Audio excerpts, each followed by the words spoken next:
Welcome to this week's Rogers McHugh YouTube video.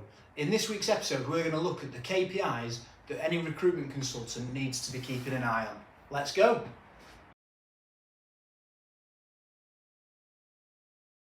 Welcome to this week's YouTube channel. In this week's episode, we're going to follow up from last week's where we were speaking about business owners and the KPIs that they needed to monitor. And this week, we're going to flip it on its head. We're going to look at recruitment consultants and the KPIs that you guys need to be monitoring if you're going to be successful. And again, just to timestamp this, we're in November 2023, and this will probably hit the channel in December. So we're getting into the period now where people are probably looking at the forecasts and the budgets for next year in 2024.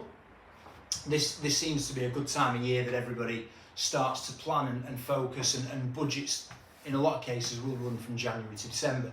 So what are the things that you need to look at? Well, the first thing is you're going to be given, I would imagine, a target to hit for next year, whether that's something that is given to you or that's collaboratively done with your manager, where you say over the course of the next 12 months, I want to bill X. And for argument's sake, let's just say it's 250 grand. The figure's arbitrary, it could be anything. It obviously depends on your experience, your sector, etc. But for argument's sake, let's just say it's 250 grand. So what KPIs do you need to be looking at? Well, I'm not sat here saying that you need to do X amount of BD calls and you've got to do 2 hours a day on the phone and things like that, because they're pretty archaic KPIs. What you do need to be looking at is, how am I going to get to that 250 grand? And it starts with your average placement fee. So KPI number one for me is, what's your average placement fee? So again, let's just say that is £10,000.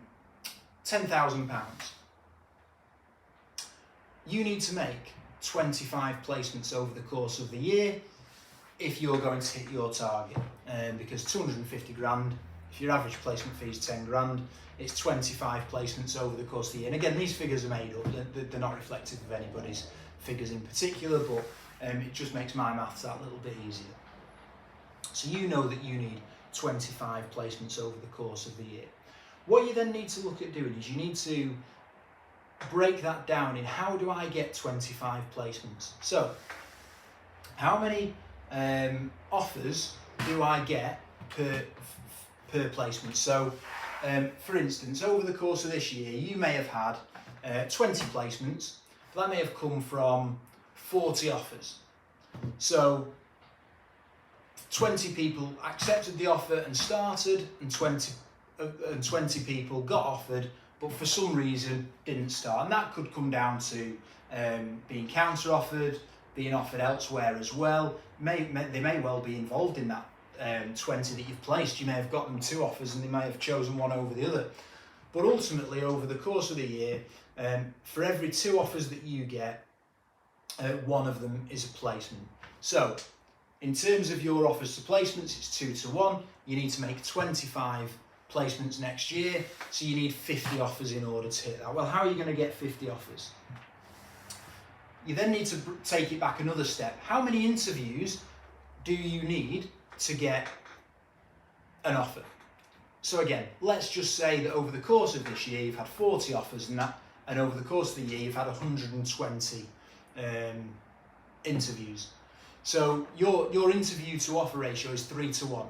So you know that every time you get 3 interviews on the board, that is going to convert into an offer. So in order to get a placement, obviously you need 6 interviews, because we've already established that that 2 offers will get you 1 placement. So you need 6 interviews to get you 2 offers, which will get you 1 placement. Timesing that out by the 25.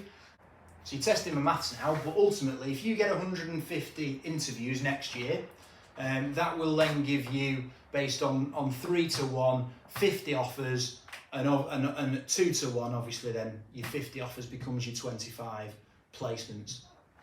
And again, we can take it back a step further. So how many CVs do you need to send out to jobs to get an interview? So this year we said we've had 120 interviews.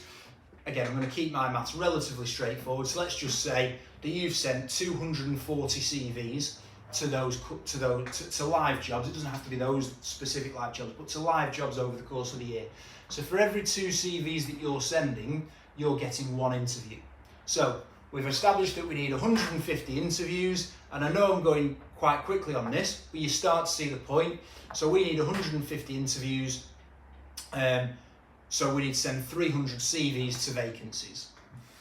And you can break it down a little bit further than that if you want. You can look at how many jobs you need to get CVs out. But I think that is sufficient enough for me to be able to work with. So you now know how many CVs you need to send next year, and ultimately to live jobs. And ultimately, if you hit that KPI, it's like a sausage machine.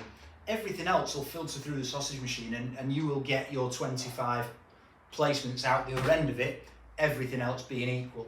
And you can break that down then, so you can divide that into quarters or into months, and you can say, right, well, this month, this is my portion of the CVs that I need.